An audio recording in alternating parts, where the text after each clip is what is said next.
तिलक लगा तो सबसे पहले तिलक लगा जाओगे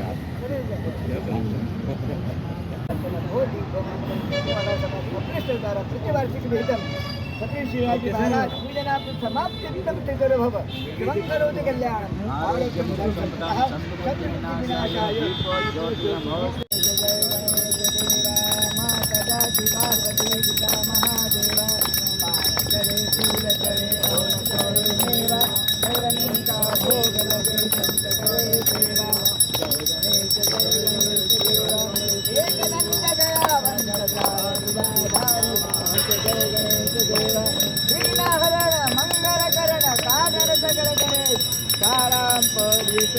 गौरी पुत्र गणेश जय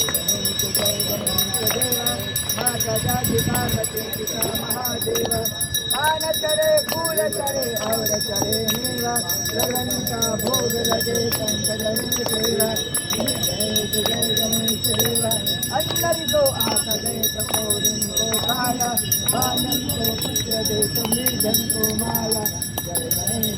गणेश शंकर सेवा जय गणेश देवा ओम दुर्गे दुर्गे हरि संसारी राधा देन्द्र चंद्रारिंगारी वारी वारी जन्म मरना देवारी नारी करोड़ा चंदन निवारी जय देवी जय महिषासुरमर्दिनी सुरवरी सर्वर देसारन नंदनी जय देवी त्रिभुवनी मुनि राजा जय सुनारी सारी जगत परम जय बोले काई सारी राग करता प्रभु प्रभाई महाराज की जय छत्रपति शिवाजी महाराज की जय।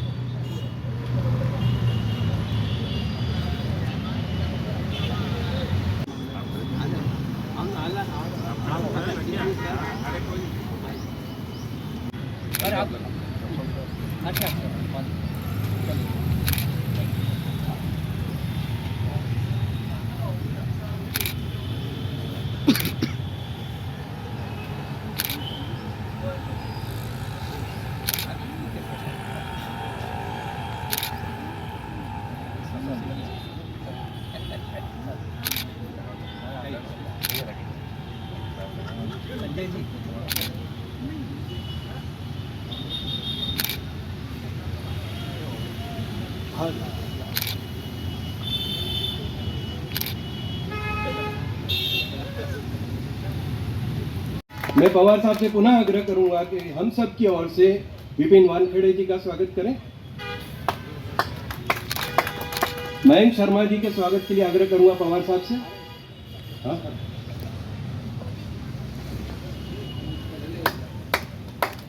और अब स्वागत का दायित्व मैं सौंपता हूं मनोहर पवार साहब को। सेवा का कार्य है,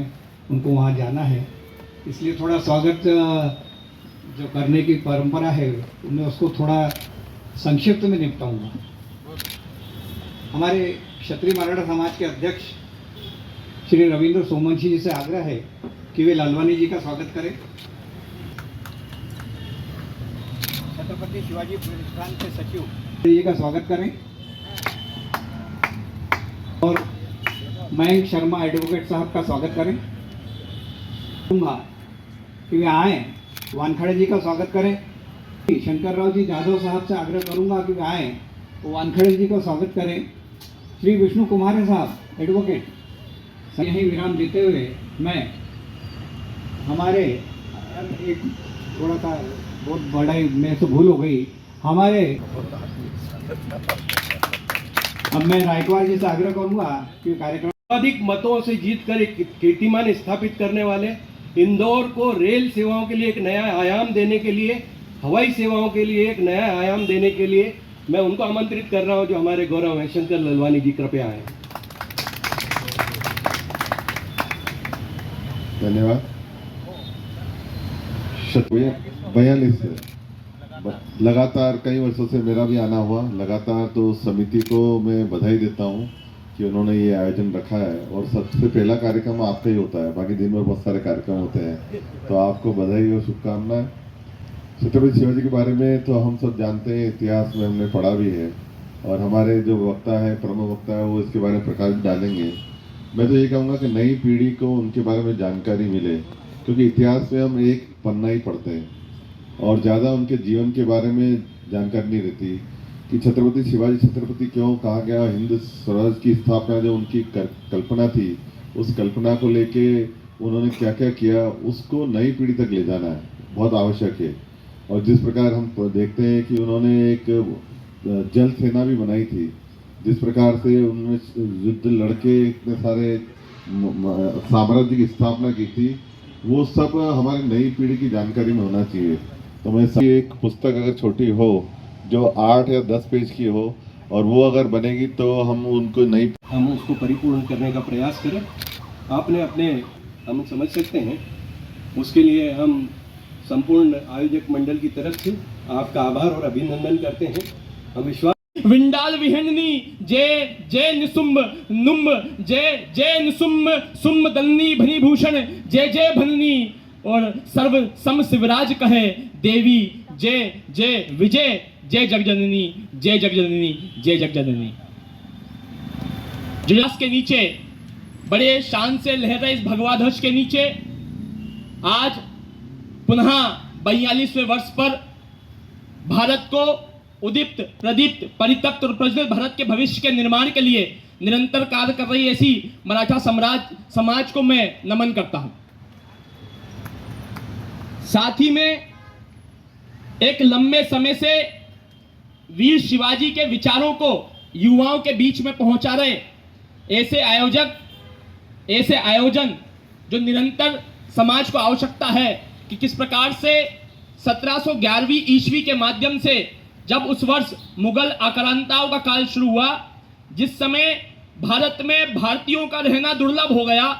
जिस समय महिलाएं अपने आप को असुरक्षित महसूस कर रही थी, जिस समय समाज ने स्वीकार लिया था कि अब हिंदवी स्वराज कभी नहीं आएगा, जिस समय यह स्थापित कर दिया गया था कि अगर आपको दुनिया में रहना है तो आप या तो अपने सर को जुदा कर लें या फिर हिंदुत्व को छोड़ दें, जिस समय इनाम जो कि जनेऊओं को तोल कर दिए जाते थे, जिस समय भारतीय धर्म को मारने के लिए गजवा जैसा धर्म के ऊपर टैक्स लगाया जाता था, तो पर हमला करते थे, उस समय आज के दिन ही 19 फरवरी 1630 को एक ऐसा सूर्य उदय हुआ जिसने इस काले आसमान में एक किरण को पुनः जगाया, जिसने कहा कि हाँ, हिंदवी स्वराज का दिवस सार्वजनिक रूप से राष्ट्रीय एकता एवं सद्भावना दिवस के रूप में मनाने का संकल्प लिया था। इंदौर नगर के एक प्रमुख गैर राजनीतिक, सांस्कृतिक, समाज सेवी एवं बुद्धिजीवियों की संस्था है, जिसे नगर के प्रमुख न्यायविद, शिक्षाविद, डॉक्टर, वकील, इंजीनियर, जन नेता, पत्रकार, उद्योगपति एवं साहित्यकारों का सहयोग समर्पित है। संस्था द्वारा वर्ष 1985 में शिवाजी जयंती पर पालन किया है। उन सब का हम जैसे पढ़ाई करते हैं, आज मैं आपको बहुत सामान्य भाषा में एक बातचीत की तरह में अपने कुछ संबोधन जो है या जो अपने विचार है वो व्यक्त करना चाहती हूँ। जैसे कि हम पढ़ते तो बहुत सारी चीज़ें हैं, किताबें बहुत मोटी मोटी होती हैं, लेकिन एक अपने को शिक्षक, एक अपने को माता, कैसे वो छोटे रूप में। इतनी ही विनती है। अभी यहाँ पर जो है कई सारी बातें आई, मुझसे पहले जो वक्ताओं ने अपनी अपनी बात रखी, सबके अलग अलग बिंदु थे। तो सबसे पहले तो मैं इस बात से शुरुआत करता हूं कि एक चर्चा निकल कर आई कि पहले अवकाश होता था, फिर उस अवकाश को समाप्त कर दिया गया। मैं उस दल की भी सरकार हो, किसी भी दल की सरकार हो, मैं आपको वादा करता हूं कि जब तक ये अवकाश घोषित नहीं होगा हम इसके लिए आंदोलन करेंगे, और जब तक ये अवकाश घोषित नहीं होगा, भले ये सरकार रहे, सरकार बदल जाए, जो भी रहे, हम उसकी लड़ाई लड़ते रहेंगे। यहाँ पर हम प्रेरणा स्रोत शब्दों से हमें यहाँ प्रेरणा देने वाले ऐसे high court advocate Shri Mayank Sharma ji का मैं बहुत बहुत छत्रपति शिवाजी प्रतिष्ठान की ओर से आभार व्यक्त करता हूँ। यहाँ पर मंच पर उपस्थित क्षत्रिय मराठा समाज पब्लिक ट्रस्ट के अध्यक्ष श्री रविंद्र सोमवंशी जी, छत्रपति शिवाजी सहकारी संस्था के अध्यक्ष श्री प्रभाकर चौखंडे जी, उपाध्यक्ष श्री अमित अमनापुरकर जी से को भी मैं बहुत बहुत आभार